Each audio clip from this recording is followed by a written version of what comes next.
Lingad, a world surrounded by a wall. This wall protects and nurtures this land. This wall is seen as God, and in this world there are two countries divided. One side honors wisdom as the empire, one side honors bravery as the republic. On a fateful day, the supreme fortune teller of the republic, Subai, saw an omen about the sign of the phoenix falling down. The location was believed to be near the border of the empire. Subai told the commander Ren to go ask for permission from the king to capture that place. However, General Kai took the initiative to go into battle before the order, aiming to seize that place because he knew the sign of the phoenix must be very valuable. Kai brought his troops just in time as the treasure fell. After opening it, he discovered there were many rings inside. Their function would be clear later. Just as he was about to take it back, the empire's people had come to steal the treasure. Subai wasn't worried because he believed Kai would handle it. Kai called for someone to get him one from that pile of treasure. What they had just obtained were rings that could help the wearer get a set of armor. The others planned to fight 4 against 1, but Kai believed that robots represent each person's soul, and those monochrome bunch wouldn't stand a chance against him. Kai tossed them all into the air and rushed in to finish them all in one move. Suddenly, another sign appeared nearby, but it fell into an area not under their sovereignty. Subai wanted Kai to return while he would go get the second sign himself. He would take responsibility if the king punished them. The place where the sign would fall was the territory of a remote village.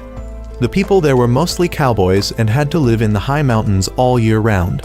This village wasn't well off either, mainly living by gathering and hunting, but animals were scarce, causing them to live in poverty. Subai had gone with Ren to where the sign would fall. The sign had fallen straight into that poor village. The villagers knew this was a treasure from heaven, and all hoped there would be food inside. Ren and Subai had approached the village and saw them heating up the sign. A girl discovered it wasn't food and spoke up, and from inside a young man came out and kicked the mouth of the guy who was cooking. The kids thought he was food and ran to bite him, while Subai was surprised that inside the sign was a human. That night, the whole village asked the young man his name, but he couldn't remember. The only thing he remembered was that he came from the other side of the wall. The villagers found it ridiculous because this world was contained entirely within the wall, but the protagonist ignored them and turned his back to walk towards the wall to cross it. Subai for the first time thought about the possibility of life outside the wall, because until now their knowledge had always been molded by the wall, and anything that couldn't be explained was attributed to the divine nature of the wall. Suddenly a thief came looking for the treasure from heaven. The villagers all pointed at the protagonist, but he didn't believe a naked guy like him could be the treasure. The protagonist tried to explain, but he wouldn't listen. He started destroying the village, forcing the blue-haired girl to go get her father's relic, which was a shape-shifting ring. She was the sheriff, so she had to take responsibility for protecting the village. She put it on and transformed, which confused the protagonist. The village scholar told him that the ring helps connect the wearer with their ideals and beliefs, thus creating armor to fight. The blue-haired girl's belief gave her the ability to resist attacks, but the thief still caught her because his belief was that the more the enemy ran, the stronger he became. The villagers wanted the protagonist to do something to help the blue-haired girl, because if the armor was destroyed, the user would also die. He then ran to his iron box and rummaged through it to find a ring. He was confident he was strong enough to use this and put it on. He successfully transformed into an awesome, overpowered robot. He went in to fight instead and lured the thief to chase him down the mountain. When the thief rushed to attack, the protagonist's body softened like slime, but when it reformed, he could still fight. He hadn't figured out what his belief was but kept kicking the thief until his ring broke and forced him to run away. Subai found him and saw that he had lasted so long, which was a miracle because normal people would be exhausted after just 1 to 2 hours. Subai asked him about outside the wall, but he couldn't remember what was out there. For the people here, they believe everything is inside the wall, so few would believe him. He was then confused by Subai's explanation and gave him a hit, causing Ren to rush in to attack him. Subai stopped it, and he seemed to find Arrow very interesting. He was willing to help him get out of the wall, but would need him to stay here for a few days. The villagers were now checking if the blue-haired girl was okay, but she wanted to go find Arrow. Suddenly, he was thrown back here and was sleeping. Subai and Ren had returned, and Ren wanted Subai to keep quiet about Arrow and the outside of the wall if he didn't want to go to court. Both met Kai again, and he asked about the second treasure, to which Subai said he would explain later. That morning, Arrow had integrated into the village. The children tried to play with him. The sheriff was known as Atlee. She had given him these clothes, which were made by a young man named Bit, the village tailor. Arrow praised the clothes, but Bit wanted Arrow to fix his house. He made a temporary house for him and promised to make it bigger if he had materials. The girl considered the village hunter also came. She was Elsha. She showed distrust towards Arrow and told him to follow her. She took him hunting and showed him what their village was like. Their village was very small and poor, and they couldn't migrate anywhere else due to the war between the two big countries. If he stayed here, it would only bring more danger to the village. He knew they were both trying to drive him away, so he didn't blame them. Bit only gave him some food, and that was all they could give him. Meanwhile, Subai had forged the king's seal to go with Ren to secret places to find out the truth about this world. He also realized that the thief who attacked the village was from the Empire. The thief from before had reported back about his defeat, but only the ring was broken while he was unharmed. The princess of this place wanted to hear more about it, because she was a peace-loving person, and if there was a way to prevent bloodshed, she very much wanted to know, so she asked the courtiers to find Arrow for her. They then called the president of the small country, where the village was settled, to request them to hand over Arrow if possible. That evening, the village saw quite a few animals being brought back, surely hunted by Arrow to repay them. Suddenly, soldiers came demanding to search the village for Arrow, but he wasn't here, so the president ordered to wipe out the whole village. They started transforming and shooting, forcing Atlee to go into battle to protect the village. Elsha ran to Arrow's iron box to see if there were any more rings. Atlee was being beaten while Elsha found another ring and transformed. But as soon as she landed, she fell straight into a hole. Bit tried to run away and found Arrow sleeping in the well. He went down there to sleep in the cool because he had promised Subai he wouldn't leave. He then transformed and rushed out to fight the commander. Subai had now reached the forbidden area and started studying the ancient texts preserved there. Elsha heard a voice, and it helped her connect with the armor. Arrow had repeatedly kicked the commander and successfully defeated him. Once again, the ring was broken, but the person survived. After reading, Subai knew Arrow was a guardian from outside the wall, and once he truly wakes up and remembers everything, the world would be destroyed. Meanwhile, Elsha had gotten out of the hole and even pulled out a giant ship. The king of the Republic had distributed the newly acquired rings to the soldiers, and they all looked the same. The king then asked Kai about the second treasure and requested him to tell Subai to report as soon as possible. After Elsha pulled her leg out of the ship, it suddenly stopped and fell. Kai then heard about the person in the second treasure and about the ship capable of destroying the world that he had just investigated. Kai wanted Subai to be less reckless because the Emperor was very scary and Subai was also a thorn in many people's eyes.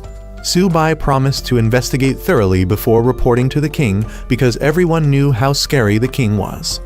The whole village was now severely destroyed and no longer habitable. Arrow wanted to use this ship to go outside the wall, and only Elsha could move it. He then fell asleep while Bit had discussed something with the commander. When Arrow woke up, he saw that the villagers had turned against him and even took away his transformation ring. They said that if they just handed him and this thing over to the president, they would be able to live in peace. That night, Atlee came and forced Bit to release Arrow because he had saved their lives twice.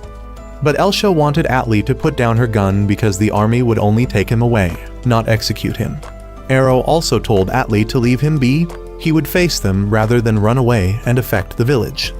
The next day, Elsha transformed into a robot to pilot the ship and bring all the villagers and Arrow to hand over to the president. Bit realized he was disliked by Atlee and felt quite sad. When they met the president and handed over Arrow, he told them to go through this mountain pass to the new settlement. Everyone believed him completely and boarded the ship to continue. Bit asked to join the army because he was disliked. As the whole village was flying through the mountain pass, Bit was tricked into firing the cannons. A series of cannons were fired to bury the entire ship under earth and rocks, because the president didn't want to expose the ship to the two countries as he would be forced to hand it over, and if he handed it to one side, the other wouldn't let it go. Bit realized he had been tricked, So he stole the ring from the president and threw it to Arrow. He broke out of the cage and took it away. Arrow had enlightened Elsha, and she decided to fly into the sky once again. The commander asked for a ring to chase after them and clung to the ship. Arrow was about to join the fight when Atlee went into battle once again. She had tied up the guy, but he shook violently and shot her in the mouth. She changed her belief and reversed the bullet back to him, letting Arrow finish him off. The village then forced the president and the army not to touch them anymore, but he asked the whole village to leave this country. The village had been abandoned for a long time, so they would consider this ship as their home, and for now, they would aim for the wall to see if Arrow was telling the truth. If true, they would choose to settle outside the wall. Subai had now reported back to the king and asked to personally handle the ship and Arrow. Years ago, Kai and Subai were both children sold by the village to the government. The children were thrown down a well like animals, which made Kai very angry. He broke the handcuffs himself and wanted to rise up to take this country. So Subai and Kai had nurtured a dream of changing this entire country. And the reason Subai wanted to handle Arrow was because if he could achieve great merit, there would be no one who could hinder both of them from achieving their dream. He didn't want Kai to follow because he was afraid others would say he was stealing Kai's merits. Both were determined to realize their dream.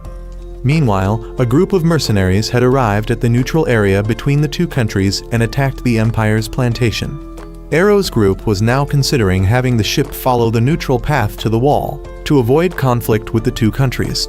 Suddenly, soldiers from the Republic appeared to attack them. They threw in a ball and let Arrow's group meet the king. He was determined to wipe out this ship, and they would have no chance to negotiate. As soon as he finished speaking, guns were fired. The doctor told them to hide temporarily in the nearby merchant city. Atlee would lead the way, Elsha would pilot the ship, and Arrow would defend. Subai had sent the 4 mercenaries from earlier into battle. The 4 put on rings and rushed out to spray some kind of smoke that prevented the ship from flying anymore. Subai had tried their method of countering flying ships on this one, and unexpectedly it worked. The ship had stopped, forcing Arrow and Atlee to come down to fight. Subai and Ren had come to greet Arrow. Previously, Subai helped him because he thought he would be useful, but now it's different. Arrow wanted to negotiate with Subai but failed, making him unsure now whether Subai was a friend or foe. The 4 told him that Subai had instructed them to grind him into powder. They also introduced themselves clearly before starting to fight. They all wanted him to fight well so they could earn more money. Actually, Subai was doing this to test Arrow's strength. Of course, he wouldn't go easy on him, but information was the most valuable thing Subai had to grasp. On the Empire's side, they heard that the border was attacked but not invaded. Moreover, they had photos of the ship, so they suspected the president was rebelling. Atlee was now pulled down to the ground by one guy. Arrow was attacked by the remaining 3 using wind, water, and fire. Elsha couldn't stay on the ship forever, so she also separated to fight. As soon as she joined forces with Atlee, she was attacked by the water user. Arrow was criticized by them as incompetent and having nothing but luck. So he showed them why he was the protagonist, suddenly learning the ability to split into 4 bodies. When the numbers were even, nothing could trouble him. Subai explained that he had this ability because he didn't have a specific belief. Thus his power was limitless, meaning the prophecy about the world's end was true. The Republic soldiers then activated their armor simultaneously, but Subai pressed a button and caused all the rings to break. He then locked Ren in the car and went to Arrow to surrender. He no longer liked serving the Republic and wanted to join Arrow's group. He was also interested in the outside of the wall and needed Ren and the soldiers to return to report to the king that he had rebelled. Ren didn't accept, but now it was either return or die. Everyone went back while Subai was still suspected and had guns pointed at him. The village then asked Subai about why the ship couldn't fly anymore. Subai explained that under the ground there were metal veins that created a repulsive force with the ship, allowing it to float and fly in the sky. The substance sprayed earlier caused the repulsive force to disappear and would wear off after an hour. Everyone still didn't trust Subai because they had been tricked before.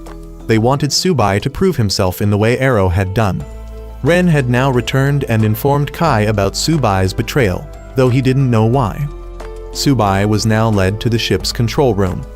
10 years ago, Subai and Kai were still slaves and were sent with soldiers to hunt for treasure from heaven. Subai had calculated the angle of fall and led Kai to retrieve it. They were attacked by rebellious soldiers and Kai handled them all by himself. The emperor and the king's close courtier came.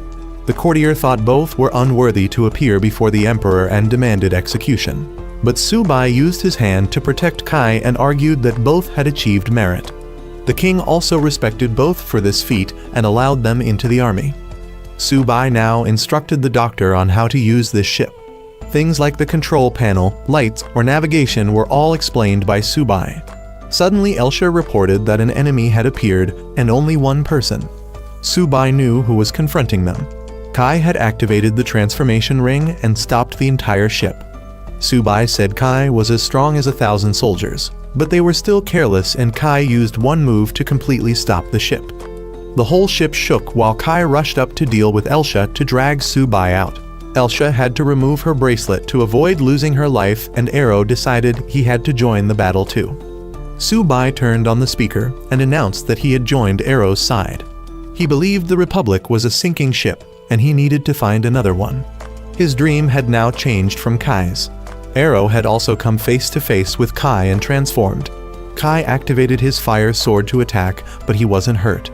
However, he spun the sword and threw Arrow away. He split into multiple bodies and rushed to attack and approached him, but he fired a shock wave from his body causing Arrow to fall. Atli had run out to help Arrow. The village chief thought this was the fault of Subai and Arrow for dragging them into this situation. But now, even if they left, they would still be in trouble because both countries saw this battleship as a danger. Now the only way they could survive was to fight. He had a way to help them escape the current situation and needed the doctor to follow his instructions. Subai then went outside and asked everyone to remove their armor to talk. Arrow didn't expect Kai to be so strong, and now their only option was to trust Subai. Subai went to negotiate with Kai and was reprimanded by Kai for his selfish nature in betraying their promise. He showed the scar to remind Subai. 5 years ago, when Kai was given the transformation ring, he was the only one different, so he was promoted to general, while Subai also tried to become the chief astrologer. Both had promised to change this country, and Kai had cut this scar to help him remember Subai's kindness. But now Subai had healed and had no scar. He no longer wanted to change the country, but wanted to change the whole world. The reason he chose Arrow despite him being weaker than Kai was because Arrow had more potential than Kai. Kai then drew his sword to fight, but Bit pointed a gun at him. However, Kai just turned around, knocked the gun away, and gave Bit a painful hit. But Arrow came back to fight. He fired a smoke screen to put on the ring again and transform. Kai wanted to fight, but Subai had told the doctor to fire the cannon. It could reach as far as the palace, and it took until the second shot for Kai to reluctantly return. Arrow thought Kai was Subai's best friend but couldn't understand his wishes. But now Kai saw Subai as his biggest enemy, so he would never stop trying to take Subai down. Subai still had the scar but only stuck it on to cover it up. Subai saw that the doctor had acted very well. Earlier, they had only fired blank shots, and the explosion was set up by Subai in the capital beforehand and triggered at the right moment. That was the only way to drive Kai back. That night, the king heard that Kai had failed, so he would discipline Kai for a while. Ren no longer saw Subai as her master, so Kai took her in. The next morning, Elsha was a bit tired after flying continuously for 3 hours. Subai wanted to find a way for her to rest, but Bit didn't trust him, so Arrow let him be Subai's master. Subai used his intelligence to confuse Bit and make him give up. He activated the flying ability so Elsha could rest and asked the doctor to check on her. They noticed Elsha was fine and the ship could still fly until something stopped it. He had used Elsha's residual energy to let the ship float on its own without steering. The village chief wanted them to be quiet so Elsha could rest. So then they went to tour the ship. The ship was very spacious and enough for hundreds of people to live comfortably. Moreover, this place was more convenient and modern than their previous life, and the weapons on this ship were much better than their old guns. Kai was now being punished by being pressed under heavy rocks for failing the mission. Kai also saw this as an exercise to increase his strength and self-belief. The minister came to find him and told him that the emperor had set out to suppress the rebels, so now the courtier was the highest authority. As for Ren, she would receive punishment after 3 days, and for the next 3 days she was free to do anything necessary. Meanwhile, the ship had stopped for people to go out and find food. Arrow's group was drawing a route to move, and they would pass through a self-governing area of the lords. This place was ruled by lords, so security seemed to be looser, so they might be able to pass through more easily. Atli then announced that food was enough, so they continued on their way. That afternoon, the group had passed through the territory of a lord and was blocked by a robot. They thought this person was as strong as Kai, but Arrow rushed out to save them. The group then discovered this person was a teenage boy. Seeing that he looked hungry, the group gave him food and even took him home. The boy then told his other friends that this group was good people because they had given them food. The boy then told about the situation there. They were treated like animals. Some had been turned into vegetables after being taken for experiments at the Lord's place, thinking they would have food and shelter, but being turned into experimental subjects. 2 people in the group stole transformation rings and destroyed the research area to escape and save others. The kids wanted Arrow to help them. He allowed them to follow the group, but they wanted to stay and protect this place. Suddenly, the Lord came to cause trouble, so Arrow rushed out and cleaned up in just a few moves. He then chased them away and gave the kids dinner. He had found the blue-haired boy, and he was completely pessimistic about himself and hoped Arrow could stay here to protect them, but he just turned away. He then went with Bit and Subai to the Lord's place. Near dawn, all 3 along with the Lord's people returned to attack the kids' farm. He said he turned against them to get a map of this area to advance to the wall. The village chief also thought Arrow would soon truly betray them. Subai had told the Lord to bring out the transformation rings. The children noticed, and the blue-haired boy decided not to be weak anymore and rushed out to fight. The boy released smoke and rushed to punch Arrow, while Subai flashed a light for the children to come and take the rings. They were able to transform and overwhelm the Lord, and Arrow also stopped fighting. Subai had memorized the map, so the Lord could be considered tricked. So Subai had helped the children get weapons for self-defense, while also helping them become stronger to face those who dare threaten this common home. The group then continued their journey, and Subai thought Arrow was also clever to keep his mouth shut, but he saw himself as the one with the greatest merit for coming up with this plan. Arrow's group then noticed an army chasing them, but this army wouldn't be foolish enough to attack them near the wall intersecting with the neutral zone because it was taboo. However, the king of the Republic would be ready to attack them even if it was against the law, so they would have to quickly bring down the wall and leave first. Suddenly, the kids came running to report that half of the villagers and the village chief wanted to leave, because their belief was that if they brought down the wall, they would be cursed. They had lived their whole lives inside and now couldn't live life outside it, but the other half was still ready to go find a better place. The Lord had reported back to the princess, but she was angry at him for daring to experiment on the children. She turned away crying, and as he was leaving, he thought the princess was too weak. The price was that the captain of the cavalry took one of his hands for making the princess cry. She then heard 2 courtiers questioning her, but she had her own way of thinking and stance, and she was also ready to go and eliminate the ship that was troubling them. Meanwhile, Arrow's group had reached the wall and prepared to break it. He had transformed into a robot and launched an attack, but it didn't work at all. Atli also had to help, but it had no effect.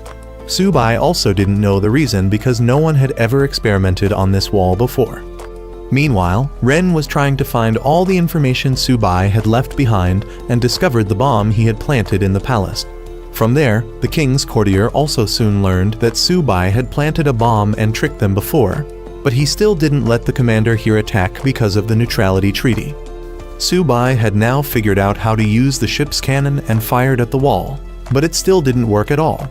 Suddenly, the wall began to grow 2 tentacles or something and blew them back towards the Republic.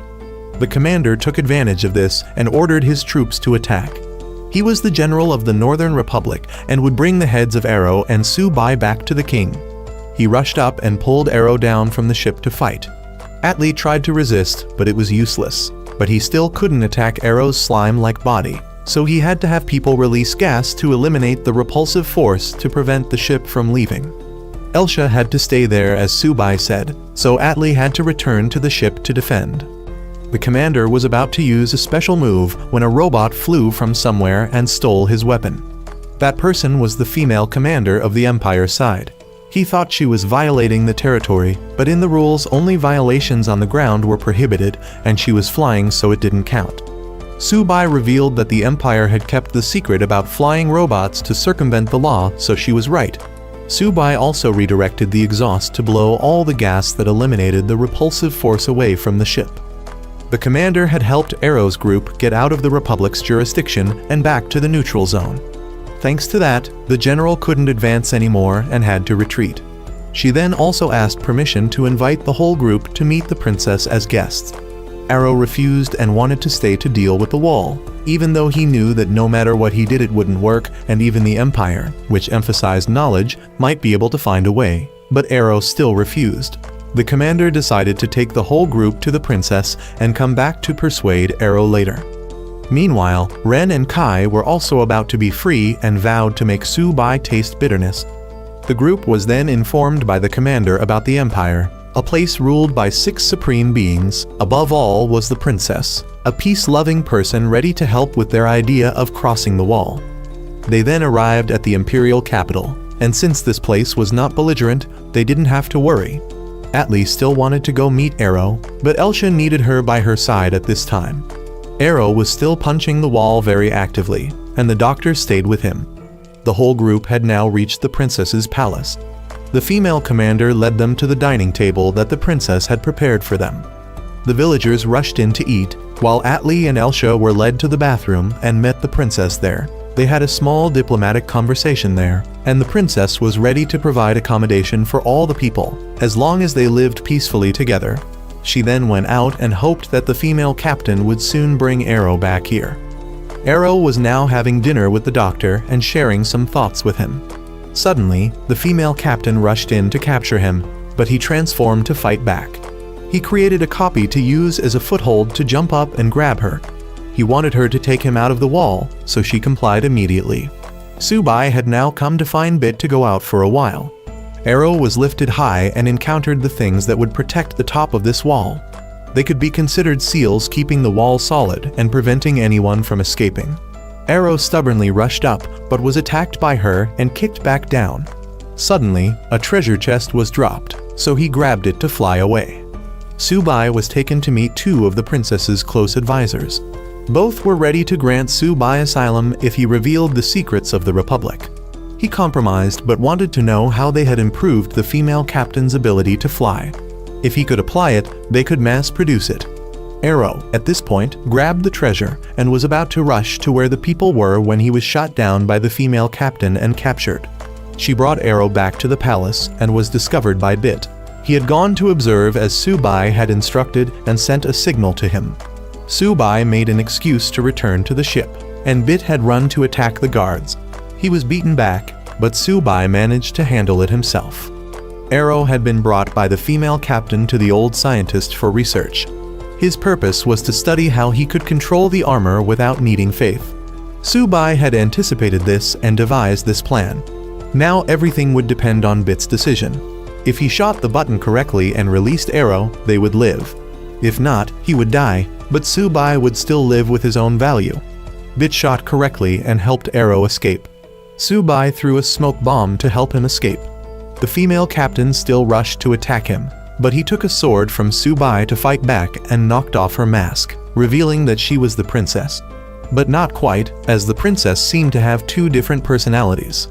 Subai was forced to throw a smoke bomb to help all 3 continue running. Subai suspected the princess had multiple personalities, and Bit didn't allow Arrow to fight back because if the princess got even a little scratch, they would all be expelled. Subai didn't have free time to think of a plan, and the female captain had personally come to stop the princess. She would do the princess's job herself so the princess could return. Arrow thought running was the best option, so he transformed and took both of them along. The female captain had to call back to report and deploy the plan. Atlee now wanted to go help Arrow but was stopped by Elsha. Although she knew Elsha had stabilized her mentality, half of her mind was still very confused with the sudden loss of homeland, and then wandering on a ship. only to end up being pushed to become the new village leader. Now if Atli left, she would be alone. Suddenly, both discovered Arrow and the female captain fighting out there. Arrow was carrying Subai and Bit, so he couldn't split himself and had to enlarge his arm to grab her. Suddenly, he lost his fighting form, and the female captain had also taken off her ring to directly deal with him. But the doctor ran to stop her. The female captain was his younger sister, and he had left the empire because he himself had caused the princess to have multiple personalities as she does now. He was looking for a way to cure the princess and needed Sue's brain to do that. Arrow was someone who could defeat others' beliefs without killing them, but he didn't know what purpose Bit served. However, the female captain still stubbornly clung to her faith and had to watch helplessly as Arrow's group escaped. The doctor had taken them to the underground sewer and decided to tell them everything. 5 years ago, the king died and there were 40 heirs, but the current princess was chosen. The princess loved to practice flying, so the female captain often used hang gliders to fly with her. Until one time, the doctor mistakenly shot and caused both to fall. He thought they were being attacked by birds, so he shot. He knew it was his fault. The princess developed multiple personalities from then on, but only when near both of them. His sister also began trying to harm him, so he decided to leave to find a way to cure the princess. Meanwhile, the king of the Republic had returned. He saw through all the schemes of his close advisor, but still thought he was useful, so he kept him. He then went to meet Kai and saw that he had trained well over time, so he decided to release him. After that, the king organized the execution of the rebel clan leader he had just suppressed. The clan leader called him weak, so he gave him a ring and would fight himself.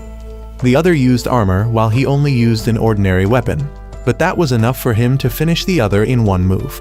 He then took advantage of the soldiers' excitement and decided to start invading the empire. Atli's entire village had now been captured because Arrow's group knew the princess's secret. The female captain had vowed to use everything to stay by and protect the princess. Suddenly, the Republic's king sent a message announcing that he would invade the day after tomorrow and gave them 1 day to surrender. The princess suddenly changed personalities and declared a challenge to him. She then called the scientists to urgently manufacture and improve armor for the soldiers. The evil personality had now taken control. This personality believed that the weak personality couldn't lead, so she would do it herself. She didn't allow anyone to disobey her words and told them to listen and do as she said. The news had quickly spread to the people. The doctor went to listen and came back to inform Arrow's group, but Subai realized he had been followed. The princess's secretary appeared to attack when suddenly a clown appeared and chased him away. This clown then led all 4 to meet someone called the Master. All 4 were taken to a strange palace and met the person called the Supreme Choice. This person was one of the 6 leaders of the empire and had the role of choosing the true heir. He knew who Arrow's group was, but Arrow didn't like this guy at all, so he stepped up to him, suddenly activated his power, and blew him away. He had a ring in him, but he was never allowed to use all of its power because it was too great. Therefore, he indulged in pleasure to make himself depressed and lazy, because if he were serious, this world would perish. The secretary from earlier had also been brought here. He didn't let the palace touch Arrow's group because they were his guests. He was the one who had chosen the current princess and brought other candidates here for entertainment. They were all turned into slaves, but that was better than being killed. When the princess had an accident before, he had donated blood to her and helped her become suitable for the throne. That was probably part of the reason why the princess developed a second personality. The second reason the secretary came here was to report that Elsha was about to be executed. The princess wanted to execute her to take the ring from her to control the ship, or her villagers would die. But the princess also gave her a choice to cut off one leg, because she only needed one of her legs to attach to the ship to start it. Arrow and the whole group had run away at this point, but were blocked by the captain's soldiers, so Arrow had to transform to get through. He ran but was blocked midway. Elsha had requested a duel to win freedom for the villagers, and the captain accepted the challenge because she was confident she wouldn't lose. Both transformed, and obviously Elsha was still at a disadvantage. Arrow had now awakened new powers and grown wings to fly to Elsha. The female captain was about to use her final move to finish Elsha, but Arrow arrived. He was about to fight instead, but Elsha wanted to fight herself. so he transformed into a sword for her to use. But he was too heavy, making it difficult for her to use. He created a thruster behind the sword, causing her to spin around. Just as she rushed in, Arrow pulled Elsha up for her to deliver a decisive blow. Seeing the female captain being hit, the princess worried she might die, but anyone defeated by Arrow doesn't lose their life. The princess returned and began to renege and even took out the transformation ring to execute the villagers. Su-bai mentioned that she was chosen for the supreme blood sacrifice, and the captain was unaware of this. However, Elsha attempted to bring the princess back to her senses. The original personality once again stood up strongly and sealed the dark personality inside her ring. She then realized that war was inevitable and decided to evacuate the people. Elsha offered to ally with her to fight against their common enemy. The king had now entered the battle and was boosting the morale of all the soldiers. He was called a dirty old man and was very excited whenever he had an opponent. Meanwhile, the princess was worried about whether she could govern better than her other self. Su-bai and the doctor were collaborating to create artificial rings to increase their fighting power. They succeeded with the theory and needed to adjust these artificial rings to perfect them. As a fee, Su-bai took a few. The princess called Atli and Elsha to confide in them. The two girls helped the princess become more confident in herself. During the meeting, Arrow also chose to stay with everyone because he couldn't leave them to play with the wall. After discussion, Su-bai said that the king would surely attack the strongest area of the empire, so he needed the empire to concentrate troops there. For the weakest flank, he would send warships for defense. As the battle was about to begin, the warships set sail, leaving the people behind. The village elder no longer wanted to be involved with the doctor, tired of being toyed with by the nobility. The captain met her brother again and gave him a ring if he still intended to fight. The Republic then officially attacked the Empire's strongest area. The small fry weren't worth mentioning, but the two generals were notable. One had armor that looked like a dragon with attack speed equal to lightning, and the other general that Arrow had faced before was well known. The captain and her team rushed out to deal with these two generals. On Arrow's side, Su-bai wanted Arrow to change his dream. He wanted him to unify this world and become the leader of both countries. With those resources, he could easily destroy the wall. His group encountered their greatest enemy, Kai. Kai and Ren transformed together, forcing Arrow to descend to confront them. He rushed to attack Kai but was blocked by Ren. Kai passed through, and Su-bai needed Elsha to stay put and steer the ship. The small fry who approached were all shot down by Su-bai.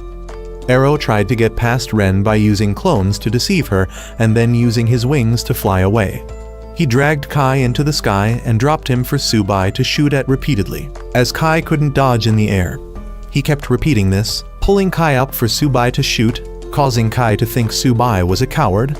He then took his sword and rushed to finish Kai, but Ren stood in the way. She lost her armor and jumped onto him to embrace a suicide bomb. He had to remove his ring to disable her detonator. He was stabbed in the hand, but also punched her to bring her to her senses. He then transformed into a sword for Atli to use. She spun around and threw him to sweep away the enemy troops. Kai had also fallen due to receiving too many shots. On the other battlefield, the fight was still intense, and the king used a dirty trick by sneaking a bite on the captain, causing her to be thrown back to the palace. Hearing that Kai had lost, he decided to retreat. Su-bai blamed Arrow for not dealing with Kai, but he wanted Kai to survive so that when he became the unifier, he would consider him a friend. Kai later woke up in camp, still bitter about losing. Arrow was taken back to have his hand bandaged. Su-bai explained to him a bunch of theories about something called belief particles and informed him that his hand injury would now make it harder for him to fight. If he wasn't careful, he could kill others instead of just destroying their rings. When strategizing, they planned to lure the Republic into a mountain pass to attack, intending to crush the king with falling rocks. The people then protested against the war, forcing the princess to appear to reassure them. They chose to trust her, while the captain felt ashamed of this defeat. At this moment, Ren was training with the general when the king came looking for her. Knowing she was eager to become stronger, he tied her up and threw her into a waterfall to make her survive on her own. She managed to surface and used her mouth to cling to tree roots. Bit wanted to do something at this time and asked Su-bai for a ring, but he wanted to learn how to use the ship's cannons first. Suddenly, Arrow arrived and asked why Subai had to try so hard to win. The next morning, the entire warship had managed to flank the Republican forces, but they were not easily stopped. Once again, Kai appeared alone and transformed, but he was still injured, so Atli attacked first and let Arrow shoot into the sky for Bit to fire. Kai was shot down and left for some soldiers to finish off. Arrow's group then advanced to assist the remaining flank. The captain at this point had begun to feel slightly intimidated in the king's presence. Ren had returned and had an awakening, so the king gave her another ring. She then went back to find Kai. Kai was being beaten by some soldiers and thought this would be the end of his journey when Ren arrived. She now had new powers and wanted Kai to use her wings to fight, but Kai still had his overwhelming pride and didn't want to. Ren punched him to make him throw away that dignity and fight with everything he had, just as Subai was doing. He too had an awakening and decided to merge with Ren to don the wings and give chase. The captain was nearly exhausted when the warship arrived to support. Arrow was about to attack when Kai found him. Kai believed he was now no less than Arrow. He knocked him out of the sky and then rushed to attack Elsha. She was separated from the ship, rendering it inoperable and now useless for the battle. Arrow decided to use all his strength to fight him, but just as he was about to use the sword in his hand, it suddenly malfunctioned. Ren realized this could be due to the wound she had caused, but even so, neither of them would show Arrow any mercy, so he also decided to go all out against both of them. The two girls down there were now facing two veteran generals, while Arrow could only use his hands against Kai's blade. He retreated to gain momentum and charged at Arrow when the commander stepped in to block the blow for him.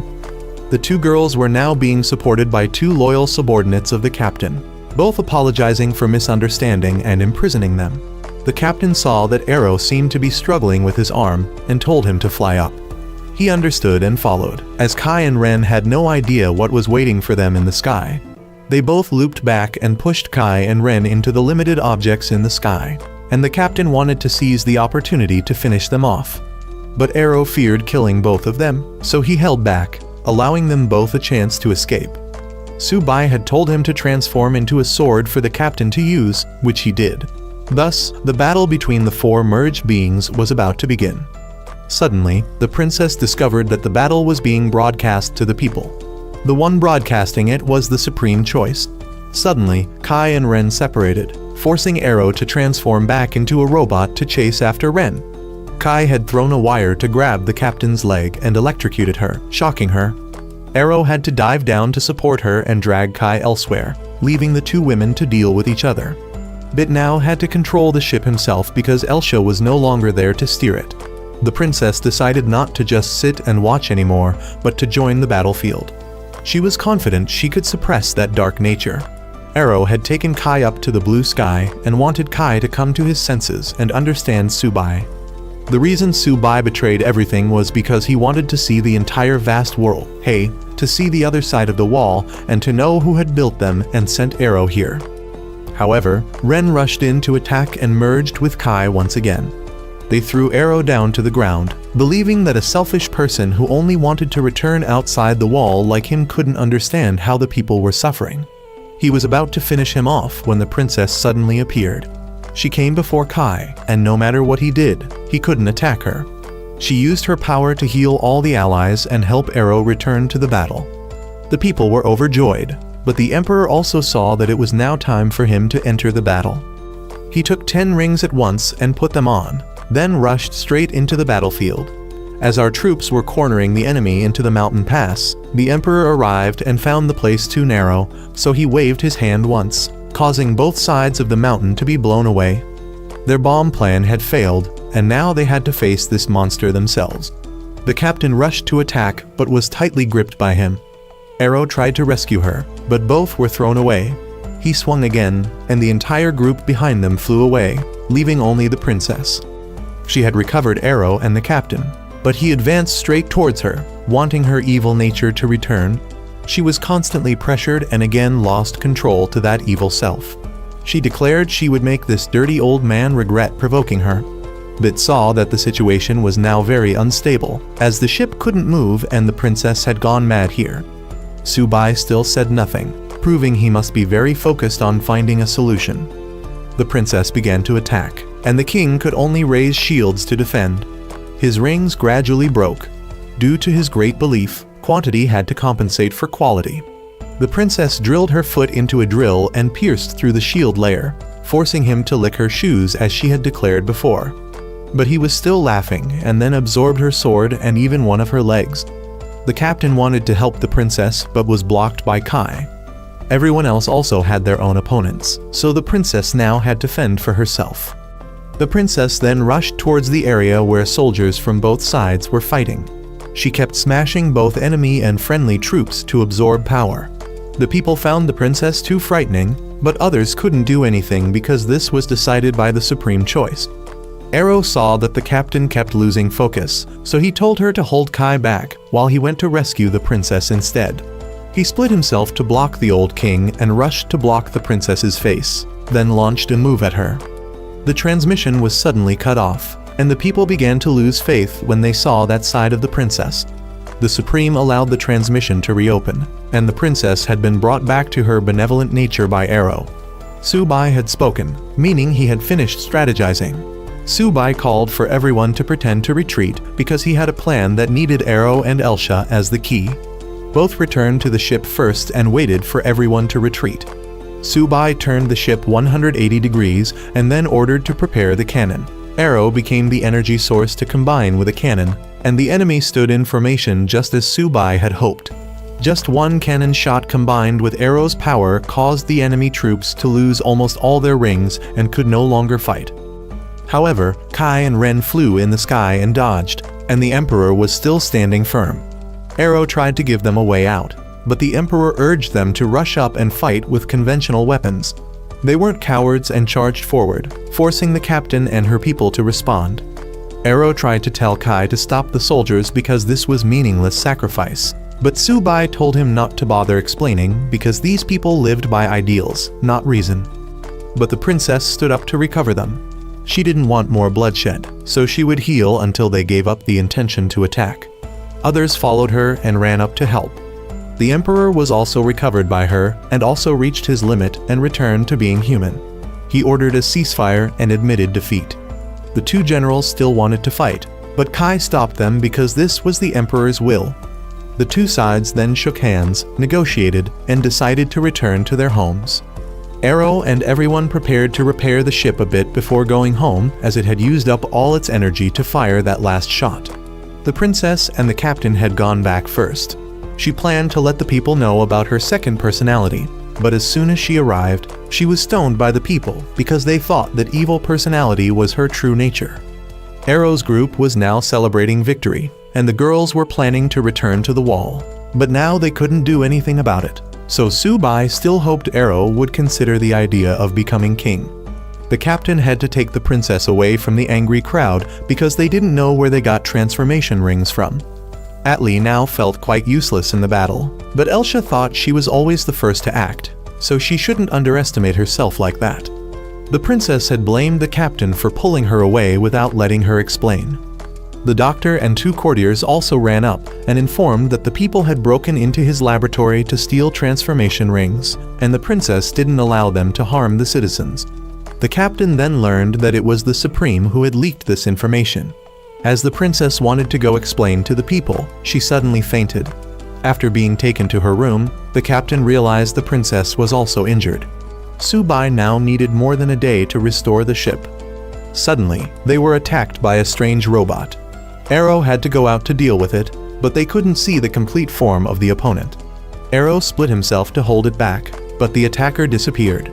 Meanwhile, the people were staging a coup, forcing the princess to come out and explain. The captain escorted the princess, and as she was about to speak, Arrow's robot flew in and began trampling people.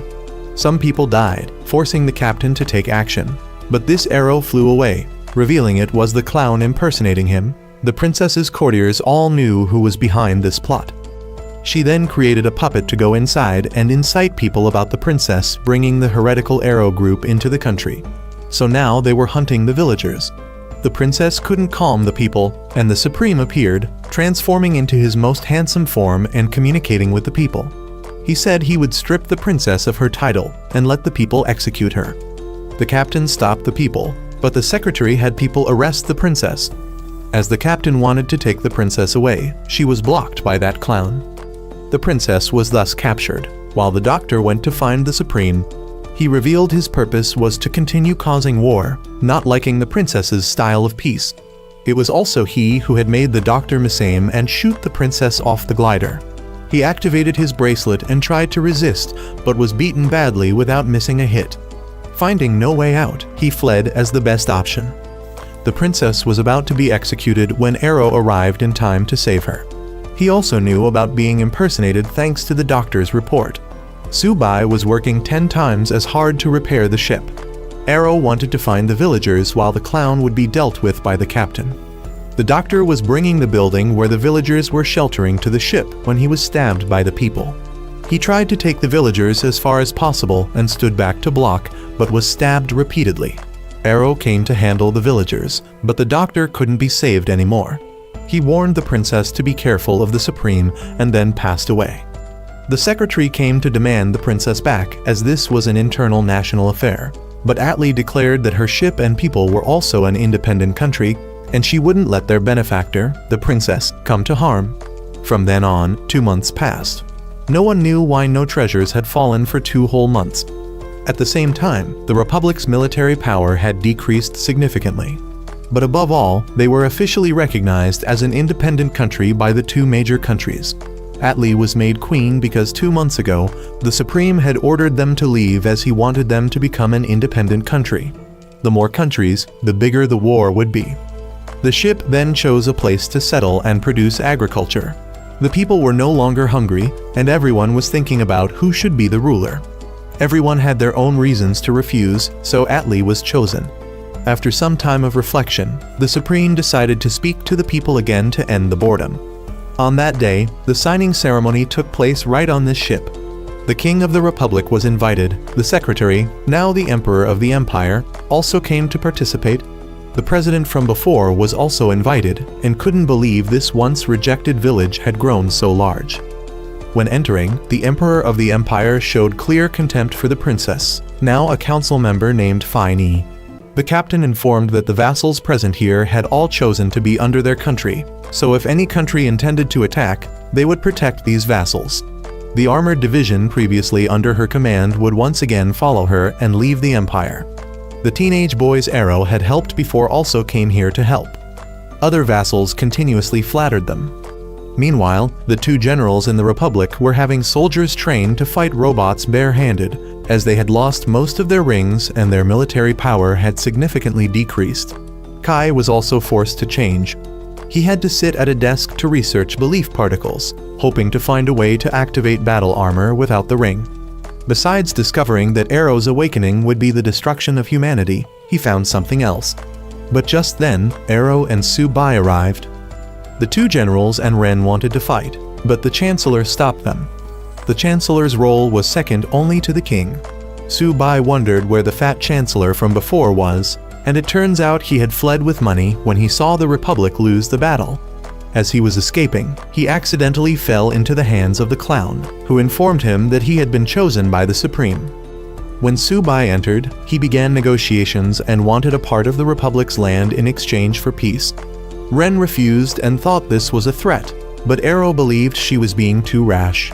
She thought Subai dared to come here knowing she hated him without preparing anything. Subai took out the bombs he had planted before leaving to threaten her, as she wasn't sure if she had found all the bombs. Subai puffed up his clothes and pushed her away. Kai also told her to stop because she was making herself look bad. On Atlee's side, the signing ceremony was still going smoothly. Kai asked Subai about the reason he risked danger to come back here for land, and he said he needed territory, but Kai knew it was an excuse. Because the text recorded that when the ship of destiny awakens in the land of destiny, everything will return to nothingness. It must be referring to their ship and Arrow. The rest of the text had been torn, and Kai suspected Subai was the one who did this. Subai didn't say anything, so the Chancellor used the fact that the Emperor was at the signing ceremony and could massacre everyone himself as a threat. As for the reason to wage war, they just needed Ren to kill this Chancellor, and they could blame Arrow and Subai. Knowing he was set up, Subai had to reveal that what was hidden in the land he wanted to take was another warship. Just as he finished speaking, explosions occurred, but they weren't caused by Tsubai. Another warship appeared, and the old chancellor was the one controlling it. He was Tai, and he declared that from now on, the Republic would be under his control. Elsha and Bit were about to leave when they accidentally met a mysterious person who said he came from outside the wall. The Tai had begun sweeping across the Republic. The king found it amusing and declared the signing ceremony over, bidding farewell until the battlefield. Everyone else left, but Arrow wanted to rush into battle. He attacked the cockpit, but the enemy didn't leave it exposed as they had. He fired back, and Atlee called Arrow to discuss the mysterious person they just met, so Arrow had to return. Seeing Arrow retreat, the enemy declared that the Republic now stood no chance against him, and anyone who wanted to join him was welcome. The Chancellor was forced to let the soldiers choose their own sides to minimize bloodshed. The mysterious girl found by the Elsha group claimed to be a follower of the Lin faith. The founder of this faith wanted Arrow to tell the world the truth soon. He would have to go to the sacred mountain range outside the wall. They would give him a way to get there, so Arrow would go. The girl then turned to dust. Tsubai examined it and knew she was created from faith particles, but the battle armors worried Arrow. He was concerned that when he learned the truth, the world would be destroyed as prophesied.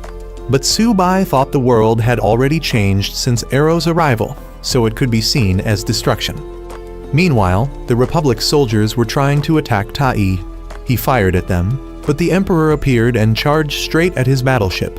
He fearfully opened fire, but the Emperor survived thanks to the ring he took from the President. When the ship flew higher, the Emperor created a bow, shot himself into the sky, and plunged down on Tai. He finished him off with one move and brought down the ship. He then informed the officials that there were more rings in the ship, so the Republic now had its own battleship. The Imperial King worried that the Republic would invade, but the Supreme kept assuring him to relax because the Republic's first target would be Arrow's country. He also received a box from the Supreme and immediately ordered the evacuation of citizens. When the people left, he activated it and pulled up another battleship from under the Empire, also aiming at Arrow. The Supreme sent a message to Arrow's ship, saying these were 2 gifts he was sending. Tsubai didn't know how the Supreme knew about the ship and why he chose this moment to rise up. However, now they only had to see what the Lin faith was to find answers. Arrow knew Tsubai wasn't sure earlier about whether he would destroy the world or not, but he had to say that to keep everyone from worrying. The next morning, the group reached near the wall, but the Imperial ship caught up, forcing the captain and her division to engage in battle. The other side released many soldiers who could all fly, but the group's purpose was only to buy time for Arrow.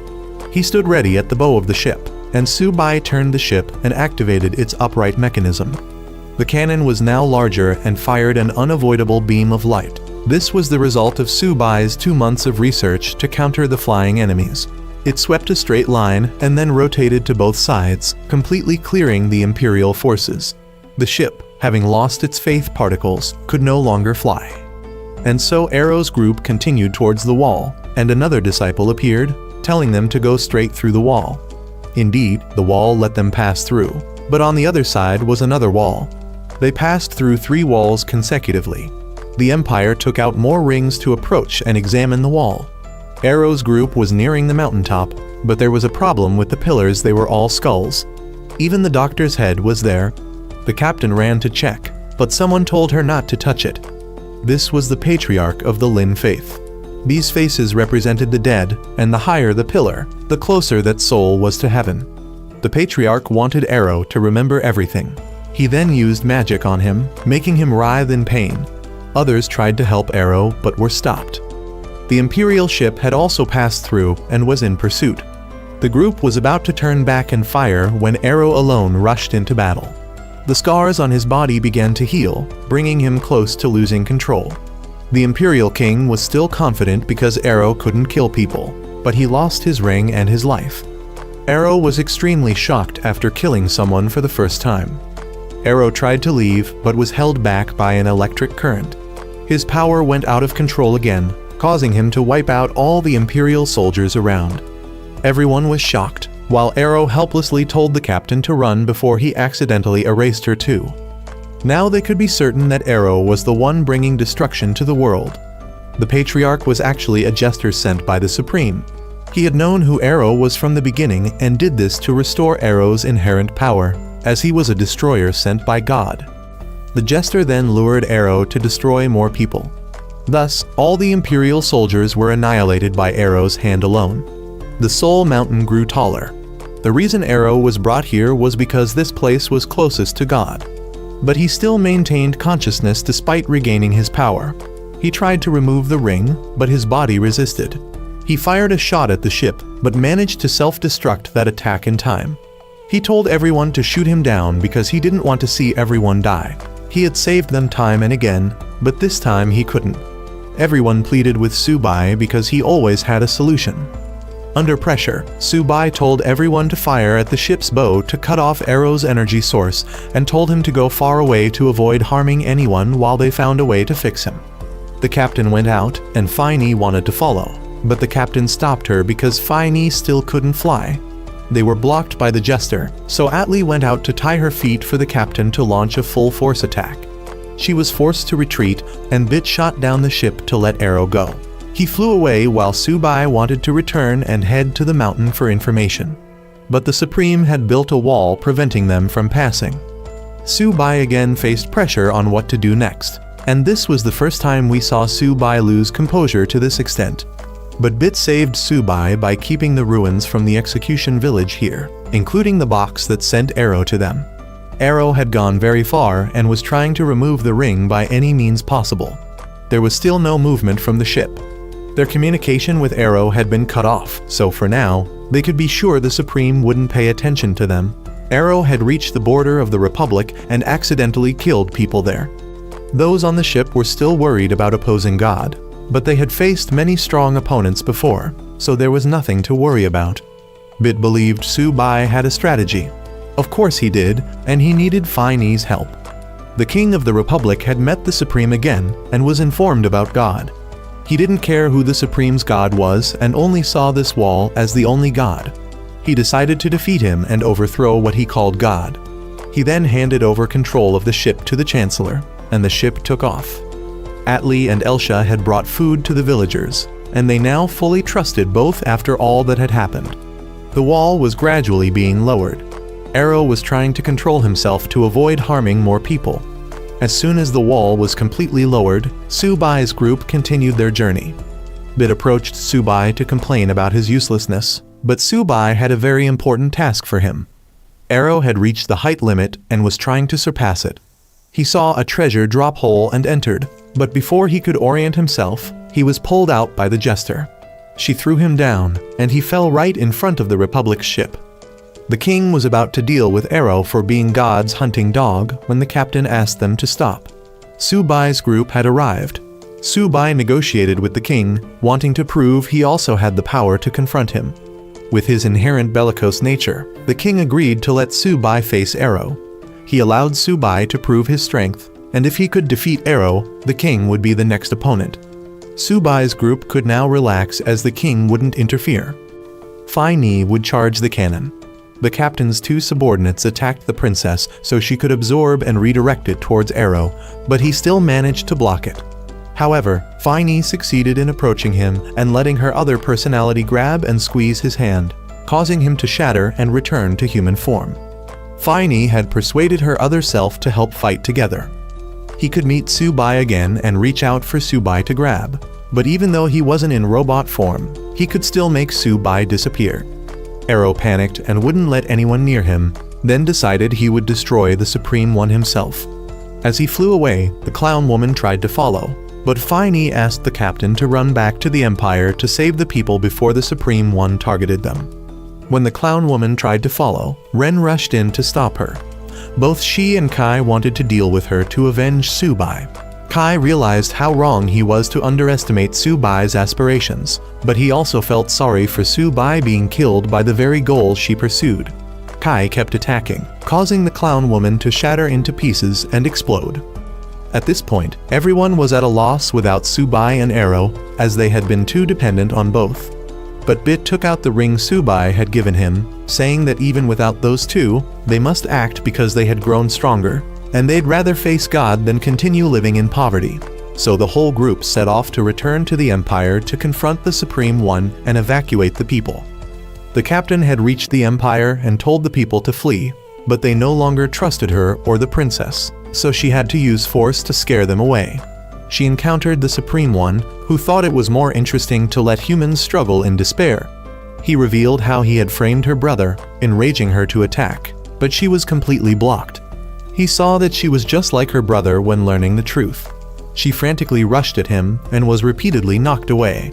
When she used her cannon to shoot, he blocked it and grabbed her. Just as he was about to crush her, Arrow arrived to rescue her. He was going to use his power to destroy him, but he saw dying at the hands of God's messenger as a blessing. However, he couldn't hit him at all, making him more arrogant and believing God didn't want him dead yet. He was locked down, and the Supreme One wasn't free to play with the captain because his honored guests had arrived the Republic's warship. The king had people take out hundreds of rings, and he alone wore more than 20 on his body before rushing out to fight with his entourage. Although everyone could fly now, Kai still kept Ren by his side. The Supreme One had Arrow attack the king, but he could block his disintegration beam and even knock him away. When the Supreme One had Arrow shoot beams everywhere, the Emperor deflected them all back at him. He had to call out several arms to block, and Arrow wanted the king to finish him off because after losing Subai, he didn't care anymore. The king strangled him, and his body gradually disappeared like Subai's, but in the end, he was reborn with a youthful body holding Arrow's sword. He decided to use God's own weapon against God's servant.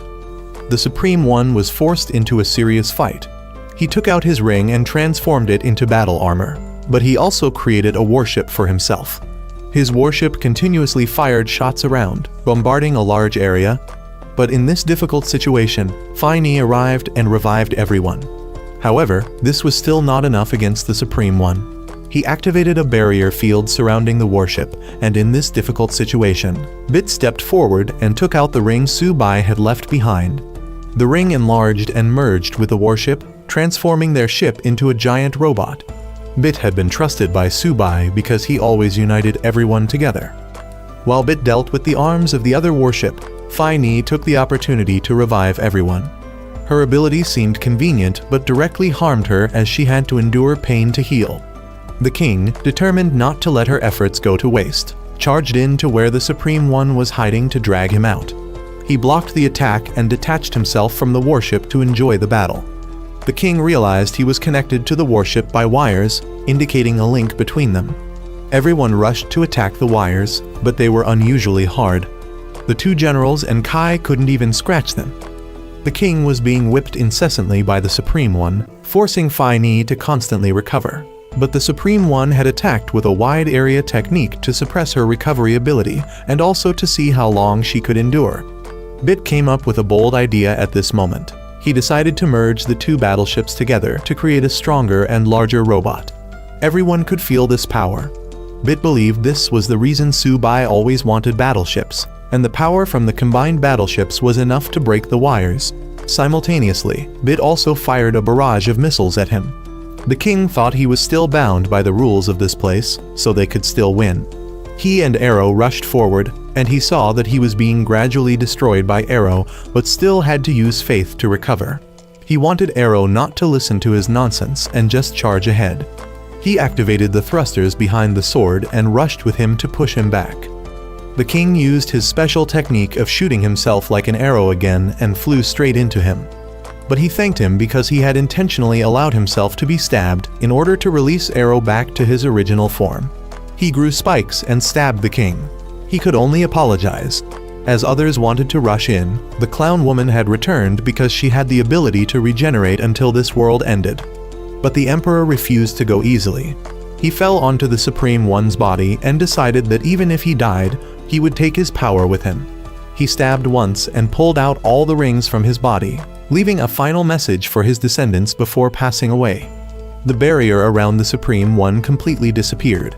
The Supreme One's ship then exploded.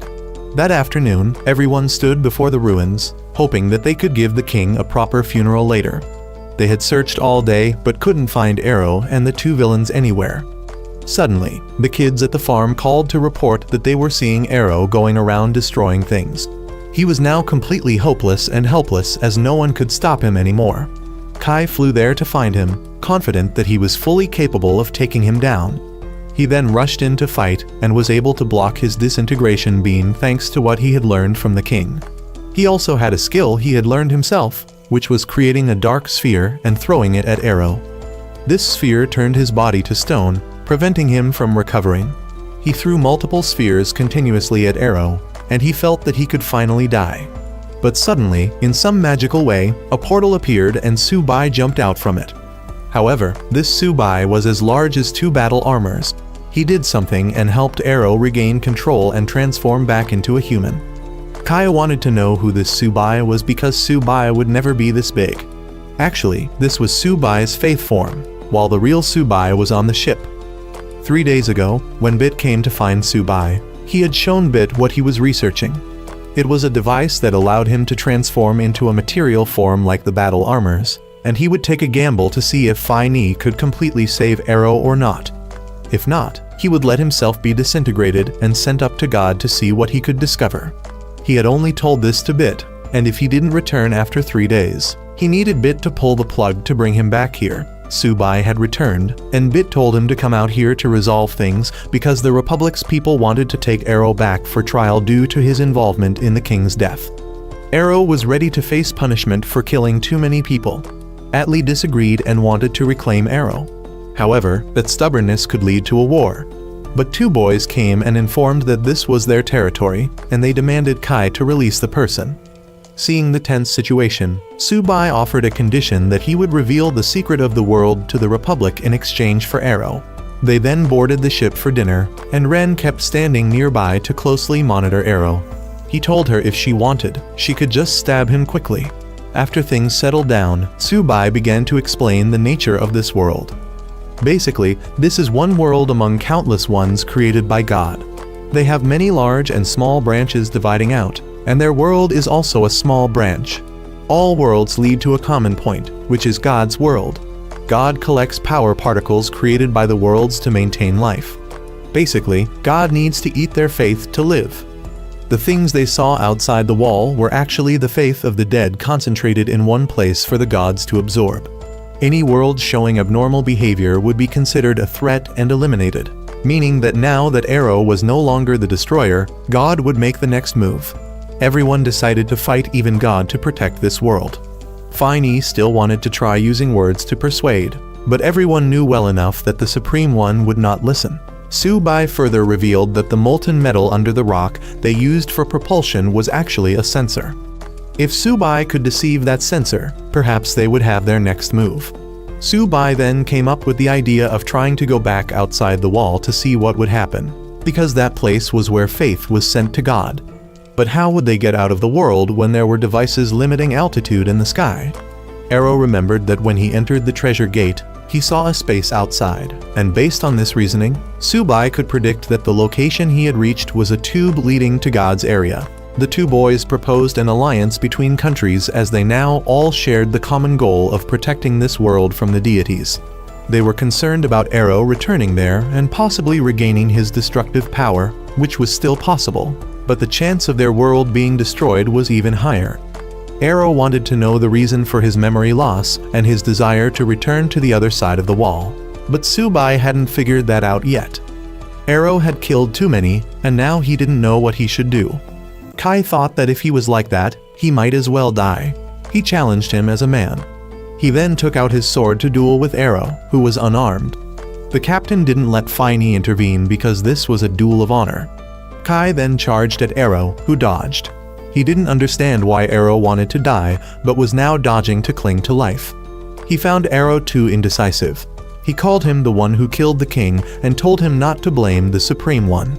He then attacked relentlessly, but Arrow still defended unconsciously.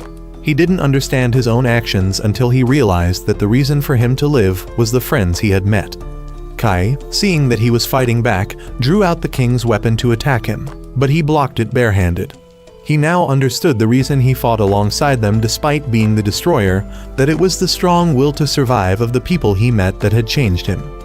Thanks to them, he had become who he was today, and now he would bear the lives of all those who had fallen. He fought with Kai for a while before Kai walked away. The two girls rushed to hug him, and he was confident that he had returned to his former self. He pretended not to remember Bit, but how could he forget the person who had given him this name?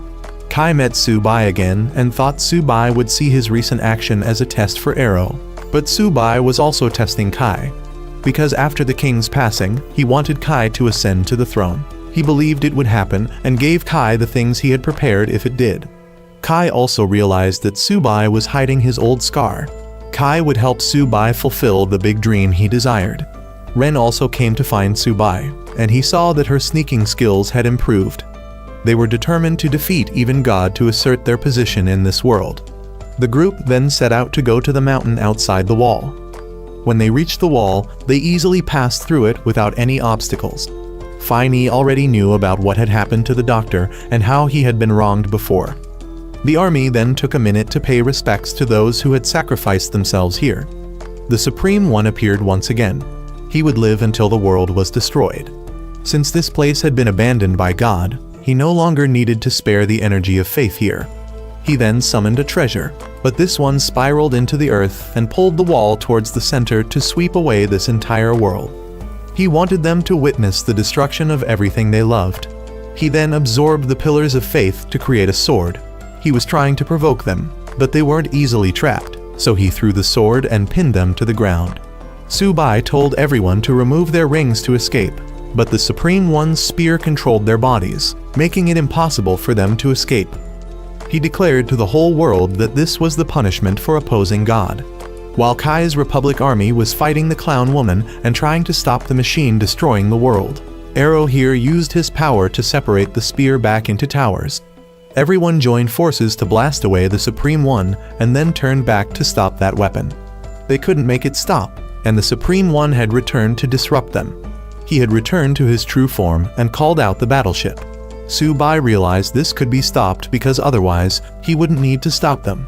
Subai told Arrow to combine with Kai while the battleship would deal with the Supreme One. Arrow transformed into a sword and told Kai to use the black hole like before. He had learned the Emperor's technique and activated the bow to shoot Arrow. He amplified Kai's technique and nullified that weapon, but the Supreme One called out another one. Subai instructed Arrow and Kai to aim for the exit out of this world. They drilled a hole in it and flew straight out. The battleship followed while the others stayed to keep the Supreme One here. When they got out of the space, they saw many other weapons here and destroyed them all. Finally, they reached the wall separating them from the gods. Kai attacked, but it didn't budge. However, someone who looked like Arrow appeared and transformed to stop them. Meanwhile, the Supreme One was still tormenting the others, but his battleship suddenly shattered, proving that Arrow had managed to affect him. They rushed up to attack and destroyed his battleship, but his true form remained and fired back at everyone.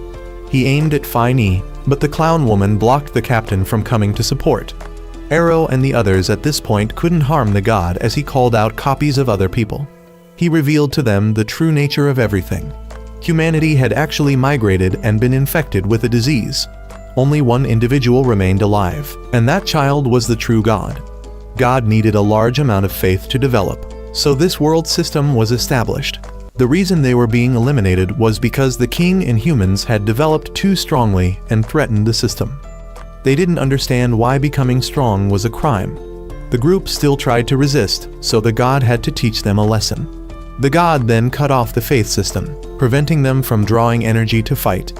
Meanwhile, as bhayaniwh was in danger, Dark bhayaniwh and the king suddenly appeared. Both had died but hadn't been sent to God yet when he destroyed the mountain. When Arrow restored them from his spear, they had the power to return to fight. The division and the captain together defeated the clown woman once again. The king and Dark bhayaniwh knew they would soon disappear, so they would fight their hardest one last time. They then joined forces to trap both of these villains and shoot them out into space. The king and Dark bhayaniwh also flew after them because the doctor had told them that Arrow out there needed the power of faith. The Supreme One knew this was his end, so he would enjoy it. With energy regained, Subai told Bit to work. His faith had transformed the old god's copy battleship into power and unified everything. Arrow was also made larger, but the god also split himself and grew to match them. However, Arrow decided to help and nurture God to keep their world existing. As proof, he had turned a village into people who defeated the gods' pawns. They then joined forces and created an attack like a phoenix, destroying all of the gods' incarnations. But the god still hadn't fallen. However, God chose to believe and allowed Arrow to nurture it. Thus, the god disappeared as he was no longer necessary. They were then brought into God's domain and met that child. It had been sleeping for 2,000 years, and now it would give them the coordinates of their homeland. Arrow and Subai wanted to return it to its home. So, 1 month later, Arrow's group set out on a space journey, leaving the world's restoration to Kai and his people. Subai left Kai in Ren's care and then embarked on the journey to God's homeland, the third planet in the solar system, Earth.